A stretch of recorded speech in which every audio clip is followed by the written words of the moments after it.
Maligayang panonood po ka-recap. Ang ating tatalakayin ngayon ay tungkol sa isang American horror film na may pamagat na The Silence. Kaya sit back, relax, at simulan na natin.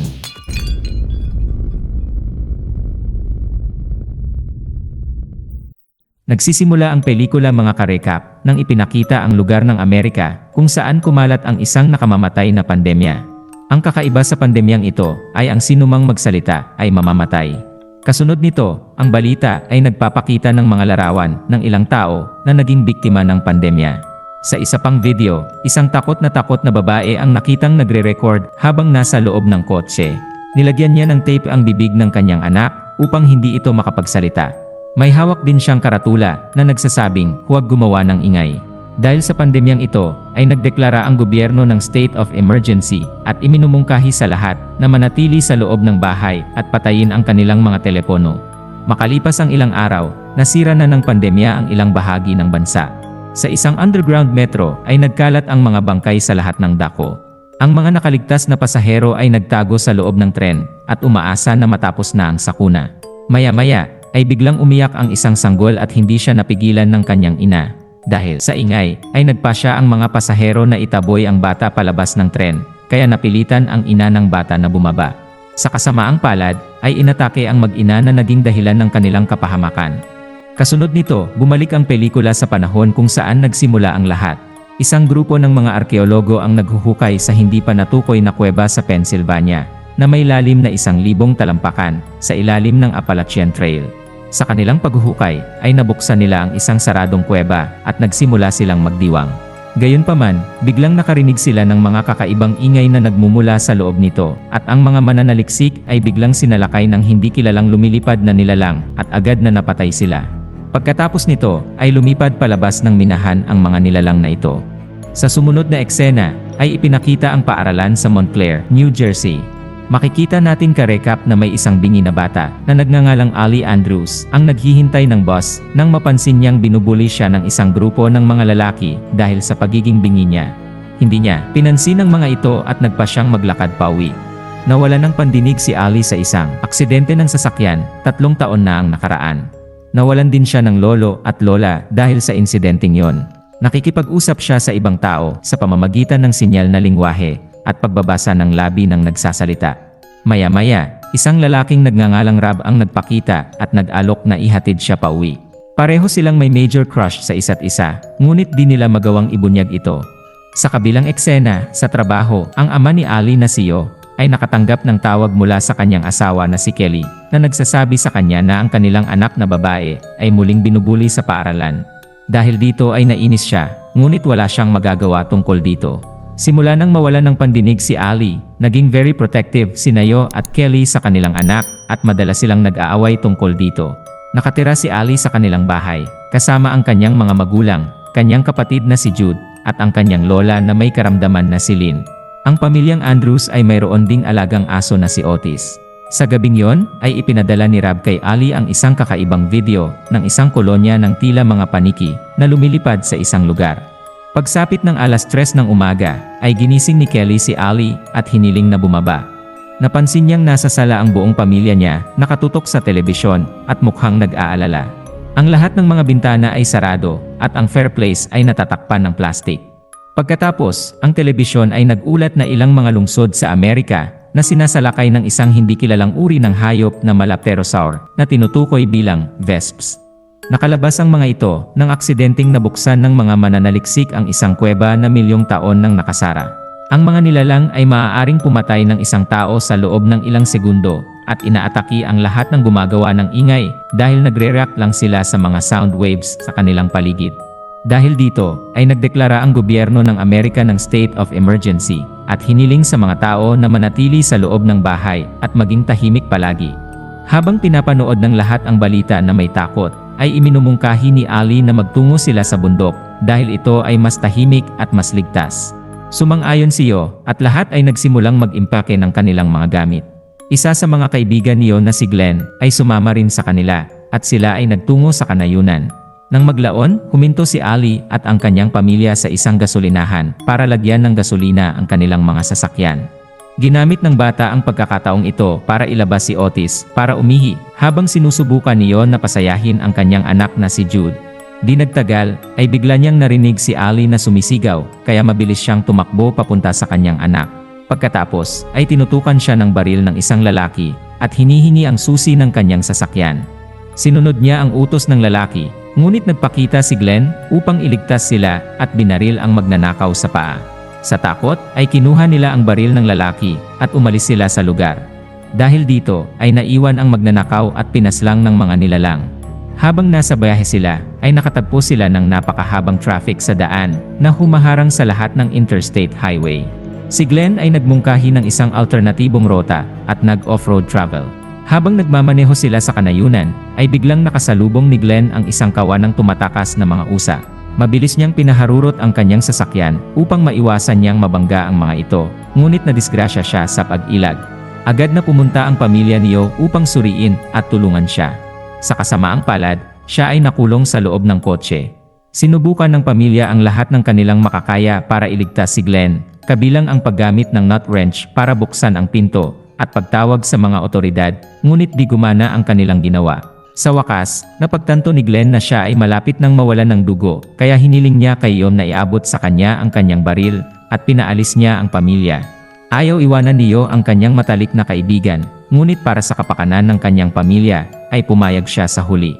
Sa kasamaang palad, nang malapit na silang makaalis, ay may napansin si Otis at nagsimulang tumahol ng paulit-ulit. Dahil dito ay naakit ang mga vesps sa ingay ng aso at inatake nila ang sasakyan ng may matinding intensidad. Habang inatake ang pamilya niyo, si Glenn na nakakulong pa rin sa loob ng kotse ay nagsimulang magpaputok ng kanyang baril upang akitin ang mga nilalang patungo sa kanya. Nagawa niyang iligtas pansamantala ang pamilya, ngunit napatay naman siya sa proseso.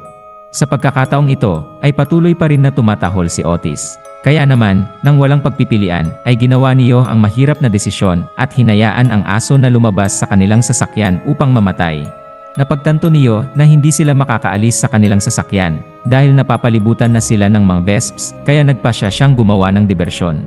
Sinindihan niyo ang kanyang sasakyan upang maabala ang mga vesps at naglakad ang pamilya upang maghanap ng masisilungan.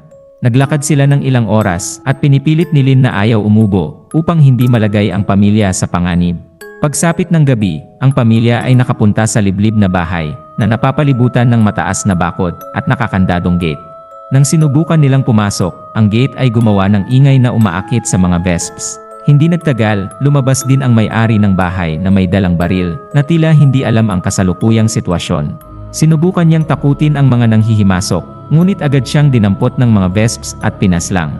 Pagkatapos ng insidente, tumingin si Yo sa paligid para sa isang alternatibong pasukan at nakita niya ang isang storm drain tunnel na patungo sa compound. Inimbestigahan niyang maigi ang lugar para masiguradong ligtas ito. Matapos makatanggap ng go signal ang pamilya mula kay Yo, ay pumasok si Ali at ang iba pa sa tunnel. Ngunit sa loob ay nakasalubong ni Jude ang isang rattlesnake, kaya napasigaw siya at narinig ito ng mga vesps. Dahil dito ay pinatay ng mga vesps ang ahas, ngunit kinagat din nila ang binti ni Kelly. Nang walang pag-aksaya ng oras ay mabilis na pinaandar niyo ang isang wood chipper upang makaabala sa mga nilalang at pumasok ang mga ito sa makina na naging dahilan upang mamatay ang ilan sa kanila. Sa sumunod na eksena, sa wakas ay pumasok ang pamilya sa bahay at nilinis ang mga sugat ni Kelly. Bago matulog ay nakipag-ugnayan si Ali kay Rob at nalaman niyang pinatay ng mga nilalang ang kanyang mga magulang. Dahil sa pag-aalala, ay hiniling niya sa kanya na umalis sa lungsod, ngunit bago makasagot si Rob, ay naputol ang tawag. Samantala, sa gitna ng lahat ng kaguluhan at kawalan ng pag-asa, ay umusbong ang isang relihiyosong kulto na naghahanap ng mga bagong rekrut at pumapatay sa mga hindi nanampalataya. Kinabukasan, muling sinuri ni Lynn ang mga sugat ni Kelly at nalaman na may impeksyon ito. Nang napagtanto niya na ang sugat ay patuloy na kumakalat kung walang antibiotic, ay lumabas si Yo upang maghanap ng isang medikal na tindahan kasama si Ali. Pagkatapos ng tahimik na paglalakad sa loob ng isang oras, ay nakarating sila sa isang desyerto na lungsod at naghahanap ng isang medikal na tindahan. Sa huli, ay nakahanap sila ng isa, ngunit ito ay madilim at mabaho dahil sa mga bangkay. Habang kinukuha niyo ang gamot, ay napansin ni Ali ang mga itlog ng vesp na tumutubo sa loob ng mga bangkay ng tao na nakahiga sa paligid ng tindahan. Dahil dito, ay hindi niya sinasadyang makagawa ng ilang ingay na nagpapaalerto sa mga nilalang. Ngayon, ang mag-ama ay natigil sa loob ng tindahan kasama ang ilang vesps. Buti na lang at nakaisip ng plano siyo. Tahimik niyang sinindihan ang isang map ng apoy at na-activate ang fire alarm. Ang ingay mula sa fire alarm at water sprinkler ay nakagambala sa mga nilalang at ang mag-ama ay mabilis na tumaka sa lugar. Sa labas ay nilapitan sila ng isang tao na tila pinutol ang kanyang dila. Lumalabas na siya ang pinuno ng kulto na umiikot sa pangangalap ng mga tao at pagpatay sa mga hindi naniniwala. Hiniling ng Reverend na sumama sila sa kanyang kawan, ngunit tumanggi siyo at lumayo. Nagawa nilang ligtas na makauwi na may dalang antibiotic at nagsimulang gumaling si Kelly. Kinabukasan, ay nilapitan ni Ali siyo at pinaalam sa kanya na nanood siya ng balita sa gabi na nagsasaad na ang vesps ay hindi nakakasurvive sa matinding lamig. Kaya naman, ang mga tao sa itaas ng Arctic Circle ay nabubuhay pa rin. Sinabi rin niya sa kanya ang tungkol sa mga rehiyon na tinatawag na gray. Ito ang mga lugar kung saan walang kuryente at ang mga tao sa lugar na yon ay namumuhay sa tradisyonal na pamamaraan. Nang maglaon sa araw na yon, ang Reverend at ang kanyang mga miyembro ay nagpakita sa hideout niyo. Muli niyang hiniling kayo na sumali sa kanilang kulto, ngunit muling tinanggihan niya ito. Habang siyo ay nagpapatuloy na bumalik sa loob, ay pinigilan siya ng leader at sumulat sa kanya ng isang katakot-takot na tala na may nakasaad na, "The girl is fertile." Tiningnan lang sila niyo at bumalik sa loob. Ipinapalagay ng leader at ng kanyang mga miyembro ng kulto na kukunin niyo ang kanyang anak na babae para sa kanila, ngunit sa halip ay bumalik siya na may dalang baril. Gayunpaman, ang grupo ay tumatawa lang dahil alam nilang hindi sila babarilin niyo, dahil lilikha ito ng malakas na ingay at malagay sa alanganin ang kanyang pamilya. Sa kabila nito, ay tinanggal niyo ang safety ng baril, kaya tuluyang umalis ang mga miyembro ng kulto. Kinagabihan, nakatanggap si Ali ng mensahe mula kay Rab. Sinabi niya sa kanya na siya ay patungo sa hilaga ng bansa na tinaguriang evacuation area. Ito ay isang lugar kung saan ang lahat ng mga tao ay maaaring maging ligtas mula sa mga nilalang. Ngunit bago pa siya matanong ni Ali tungkol dito, ay nawalan siya ng signal ng telepono. Nang sumapit ang hating gabi, ay nagising si Nayo at Kelly sa mga ingay na nagmumula sa labas. Dahil dito, ay kinuha niya ang kanyang baril at sinik ang maindoor, habang ginigising ni Kelly si Nalin at Jude. Walang nakikita siyo sa pinto. Gayunpaman, nang tingnan ni Jude muli ang pinto, ay napansin niyang nakatayo sa labas ang isang batang babae na kasing edad niya. Mukhang natatakot ang babae, kaya nagpasya si Kelly na papasukin siya. Pagkatapos, ay binigyan siya ng pamilya ng mainit na kumot at tinanong siya kung paano siya nakarating dito, ngunit hindi nagsasalita ang batang babae. Maya-maya, napansin ni Kelly ang ilang galos sa dalaga, kaya iniinspeksyon niyo ang kanyang bibig. Sa kanilang pagkagulat, nalaman nila na ang batang babae ay walang dila. Siya ay miyembro pala ng kulto at ipinadala para guluhin ang pamilya. Di nagtagal, ay sinuri nila ang kanyang baywang at napagtanto na siya ay nakatali sa maraming mga mobile phone. Sa kabilang eksena, ay nagising si Ali sa kanyang silid at napansin ang isang telepono na nakatype sa kanyang bintana. Biglang tumunog ang alarm ng telepono at naakit ang mga vesps dito na ikinagulat ni Ali. Ang mga teleponong nakatali sa batang babae ay nagsimulang tumunog at ang pamilya ay mabilis na kumilos upang alisin ang mga ito. Itinapon niyo ang mga telepono sa tubig habang si Ali ay tumatakbo sa sala. Dahil sa ingay, ay sinimulan ng mga nilalang na basagin ang mga bintana. Sinubukan ni Nayo at Jude na itaboy ang mga vesps habang si Ali at iba pa ay pumunta sa basement upang magtago. Sa kasamaang palad, ang mga miyembro ng kultong nakamaskara ay naghihintay kay Ali at kinuha nila ito mula sa basement. Inatake ni Kelly ang mga lalaki, ngunit sinipa nila siya at bumangga sa pader na nagpatumba sa kanya. Pagkatapos, ay binuhat ng mga lalaki si Ali palabas at sumama din sa kanila ang batang babae. Dahil sa nangyari, ay galit na umalis si Lynn sa bahay at sinundan ang mga lalaki sa labas. Hinawakan niya ang dalawa sa tatlong lalaki at sinenyasan si Ali na tumakas. Pumayag ang dalaga at nang makaabot siya sa malayo, si Lynn na hawak pa rin ang mga miyembro ng kulto, ay nagsimulang sumigaw sa tuktok ng kanyang baga.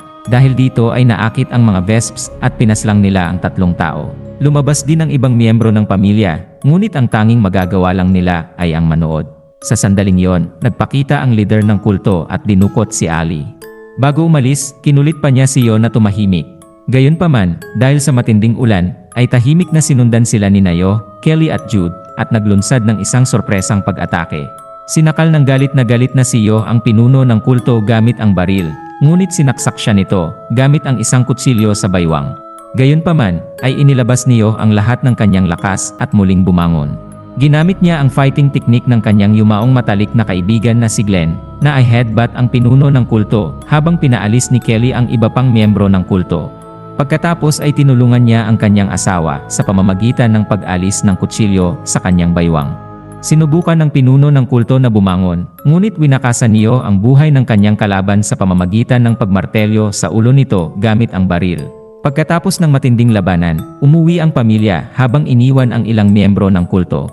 Kasunod nito, ang pelikula ay nag-fast forward ng ilang linggo kung saan makikita ang pamilya na naglalakad. Sa wakas ay nakarating na sila sa ligtas na lugar. Sa huling eksena, si Ali at Rob ay nangangaso ng mga vesps sa kagubatan. At dito nagtatapos ang pelikula mga karekap. Kung nagustuhan nyo karekap ang movie recap natin ngayon, ay inanyayahan kita na mag-subscribe at pakipindot na din ng notification bell para palagi kang updated sa mga susunod naming videos. Maraming salamat sa panonood. Cheers!